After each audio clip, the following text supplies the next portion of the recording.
শুরুতেই আপনাদেরকে বলছি, ওসিলা মানে হলো মাধ্যম। মহান আল্লাহ রব্বুল আলামিনের নৈকট্য লাভের আশায় আমরা যেই মাধ্যমগুলো ব্যবহার করি এগুলোকে আমরা আরবিতে বলি ওসিলা। এই ওসিলা হলো দুই প্রকার, একটা হলো বৈধ ওসিলা আর একটা হলো অবৈধ বা নিষিদ্ধ ওসিলা।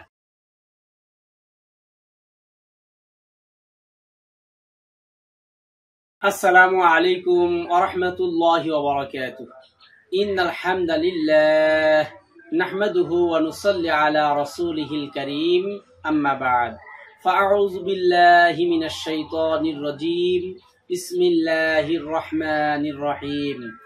মা না'বুদুহুম ইল্লা লিয়ুকাররিবুনা ইলাল্লাহি সুলফা ইলা আখিরিল আয়াহ। সমস্ত প্রশংসা মহান আল্লাহ রব্বুল আলামিনের জন্য এবং লক্ষ কোটি দরুদ ও সালাম সরকারে দো আলম রহমাতুল্লিল আলামিন শফিউল মুজনাবিন মুহাম্মদুর রাসূলুল্লাহ সাল্লাল্লাহু আলাইহি ওয়াসাল্লামের উপরে। আমাদের ধারাবাহিক আলোচনা ইসলামী জ্ঞান ভান্ডার থেকে আজকে আমরা আলোচনা করব ওসিলা সম্পর্কে।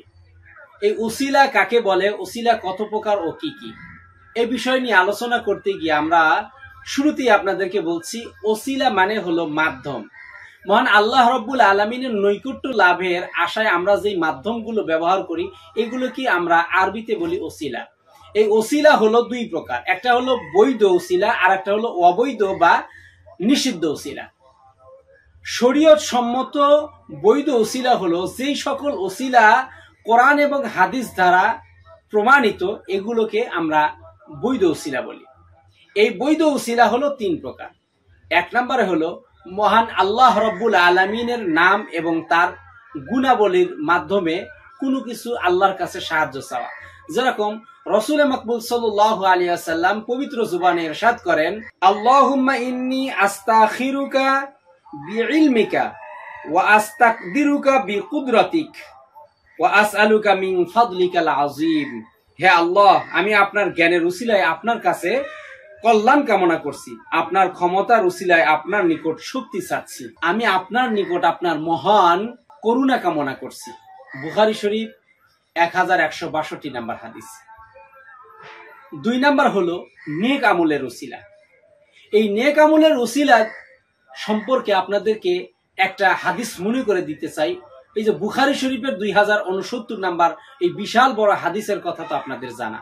হযরত ওমর ইবনুল খাত্তাব রাদিয়াল্লাহু তাআলা আনহু থেকে বর্ণিত, তিনি বলেন, রাসূল মাকবুল সাল্লাল্লাহু আলাইহি ওয়াসাল্লাম ইরশাদ করেছেন, বনি ইসরাইলের যুগে তিন বন্ধু একসময় কোথাও বেড়াতে যাচ্ছিলেন, ঘুরতে যাচ্ছিলেন। তো যাইতে যাইতে হঠাৎ তাদের কোন একটা স্থানে গিয়ে রাত হয়ে যায়। তো তারা রাত্রি যাপন করার জন্য কোন একটা পাহাড়ের গুহায় আশ্রয় গ্রহণ করে। যখন তারা পাহাড়ের গুহায় আশ্রয় নেয়, ইতিবছরে কোন একটা ঝোড়ো কারণে বা ভূমিকম্পর কারণে বা কোনো একটা কারণে পাহাড়ের উপর থেকে বড় একটা পাথর গড়ে এসে তাদের এই প্রবেশদ্বার গুহার মুখ বন্ধ হয়ে যায়।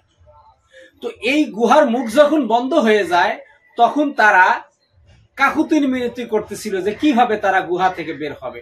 হঠাৎ তাদের স্মরণ হয় যে আমরা আমাদের নেক আমলের উসিলাগুলো দিয়ে মহান আল্লাহ রাব্বুল আলামিনের কাছে সাহায্য চাই।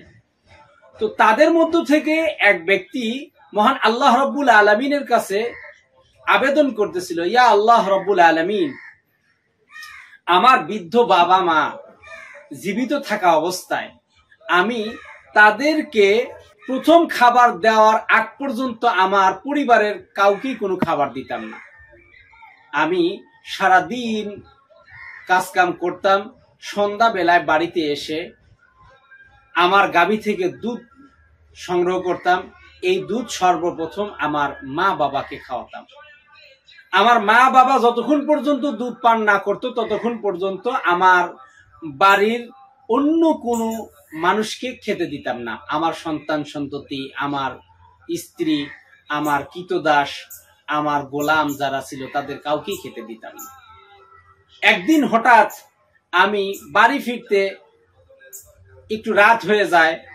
আমি আমার হাতের কাজ সেরে দুধ দহন করে যখন আমার মা বাবার নিকটে যাই, তখন গিয়ে দেখি তারা ঘুমিয়ে গেছে।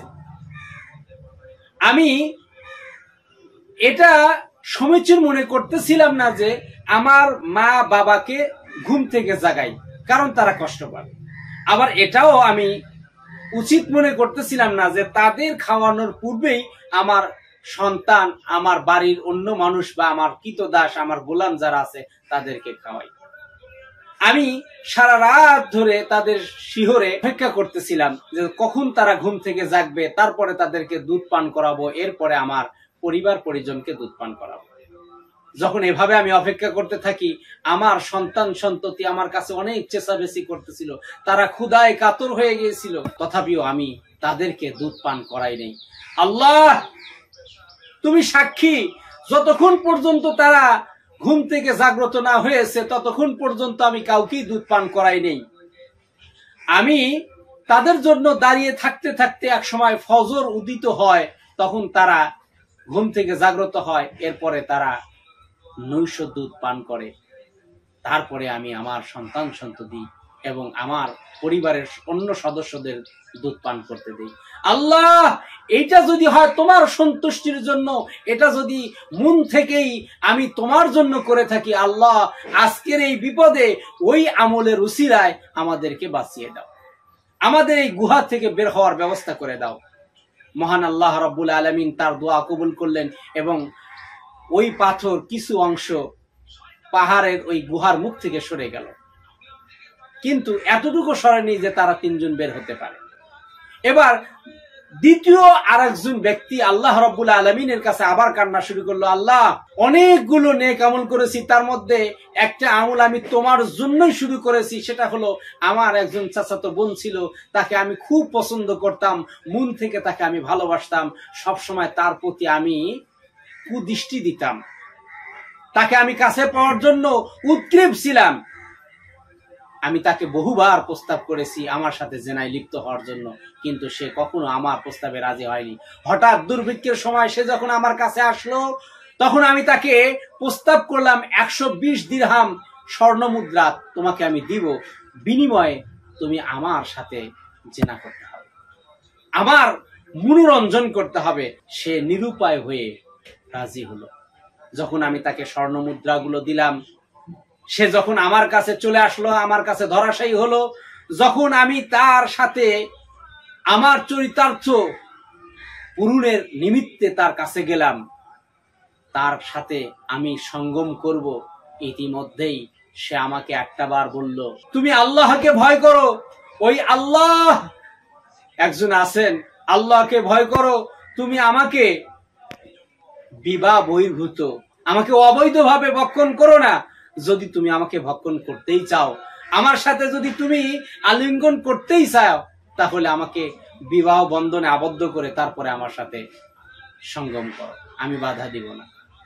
ওই সময় আমি শুধুমাত্র তোমার ভয়ে, তোমাকে খুশি করার জন্যই আমি আমার বোনকে ছেড়ে দিয়েছিলাম, তাকে স্বর্ণমুদ্রাও দিয়েছি, বিনিময়ও গ্রহণ করি নেই, তাকে সাহায্য করেছি, কিন্তু তার সাথে আমি সঙ্গমে লিপ্ত হইনি। আল্লাহ এটা যদি তোমার জন্যই হয়ে থাকে, তাহলে মেহেরবানি করে তুমি আমাদের আজকের এই বিপদে ওই নেক আমলের উসিলায় আমাদের উদ্ধার করো। যখন এই ব্যক্তি এইভাবে দোয়া করলো, আল্লাহ রাব্বুল আলামিন ওই পাহাড়ের ওই গুহার মুখ থেকে আরেকটু পাথর সরিয়ে দিল। তারপরেও এতটুকু পাথর সরে যায়নি যে তারা তিনজন সহজভাবে বের হতে পারে। দুই বন্ধু দোয়া করার পরে যখন পাথরটা একটু সরে গেল, তৃতীয় বন্ধু তখন তার নেক আমল দিয়ে আল্লাহ রাব্বুল আলামিনের কাছে চাইতে থাকলো, হে আল্লাহ, আমার কাছে অনেক মানুষজন কাজ করতে আসতো, হঠাৎ একদিন এক দিন মজুর কাজ করে আমার কাছ থেকে পারিশ্রমিক না নিয়ে চলে যায়। আমি তখন তার পারিশ্রমিক অনেক সংগ্রহ রেখে দেই। যখন সে আর নিতে আসে না, তখন তার এই পারিশ্রমিক দিয়ে আমি একটা ছাগল ক্রয় করি। এভাবে ছাগলের বাচ্চা থেকে আরো দিন দিন অনেকগুলো ছাগল হয়ে গেল। তখন আমি দুম্বা ক্রয় করি। এরপরে দুম্বা যখন অনেকগুলো বের হয়ে গেল, তারপরে আমি উট ক্রয় করি। এভাবে যখন আস্তে আস্তে তার সম্পদ অনেক বেড়ে গেল, হঠাৎ ওই ব্যক্তি এসে আমার কাছে চাইলো, হে আল্লাহর বান্দা, আমি তোমার কাছে একদিন কাজ করেছিলাম, সেই কাজের মজুরি না নিয়ে চলে গেছি, আমি বিপদে পড়েছিলাম, এখন আমার ওই মজুরি তুমি আমাকে ফেরত দাও। তখন আমি তোমার ওই বান্দাকে বলেছিলাম যে এই যে যত সম্পদগুলো তুমি দেখতে পাচ্ছ, এই সম্পদগুলো, এই ছাগলগুলো, এই দুম্বাগুলো, এই উটগুলো সব তোমার, তুমি নিয়ে যাও। তখন তোমার বান্দা বলেছিল, জনাব আপনি আমার সাথে ঠাট্টা মস্কারি করেন না, আমি যেই মজুরি আপনার কাছ থেকে পাবো সেই মজুরিটা দয়া করে আমার কাছে দিয়ে দেন। আমি আমার সম্পূর্ণ ঘটনাগুলো তাকে খুলে বলেছি যে তুমি আমার কাছে যেই পাওনাটা পাইতা যখন নিয়ে যাচ্ছ না, তখন আমি এটা দিয়ে ছাগল ক্রয় করেছি, তারপরে আস্তে আস্তে দুম্বা, তারপরে উট ক্রয় করেছি, এভাবে করতে করতে তোমার এত সম্পদগুলো গচ্ছিত হয়েছে, তুমি সব সম্পদগুলো আজকে নিয়ে যাও। ওই বান্দা খুশি হয়ে সব সম্পদগুলো নিয়ে গিয়েছিল। আল্লাহ, এটা যদি তোমার জন্য করে থাকি, সবগুলো সম্পদ যদি তাকে আমি বিনা দ্বিধায় দিয়ে দিতে পারি, আল্লাহ ওই আমল যদি তোমার পছন্দ হয়ে থাকে, তাহলে দয়া করে আজকের এই মহাবিপদে আমাদেরকে রক্ষা করো, আমাদেরকে এই গুহা থেকে বের হওয়ার ব্যবস্থা করে দাও। মহান আল্লাহ রাব্বুল আলামিন তাদের দোয়া কবুল করলেন এবং পাহাড়ের ওই গুহার মুখ থেকে এই পাথরটা সম্পূর্ণ সরে গেল। এভাবে তারা বের হয়ে আসলো। এই যে নেক আমলের উসিলা, এই উসিলা হলো বৈধ উসিলা। 3 নম্বর হলো নেককার মুসলিমের দোয়ার উসিলা। নেককার কোনো বান্দার উসিলা দিয়ে মহান আল্লাহ রাব্বুল আলামিনের কাছে দোয়া চাওয়া যাবে। যেরকম ভাবে রাসূল মাকবুল সাল্লাল্লাহু আলাইহি ওয়াসাল্লামের ওই জুমার দিনের দোয়ার হাদিসগুলো আপনাদের মুখস্থ। বুখারী শরীফ 1013 নম্বর হাদিস এবং মুসলিম শরীফের 1963 নম্বর হাদিস।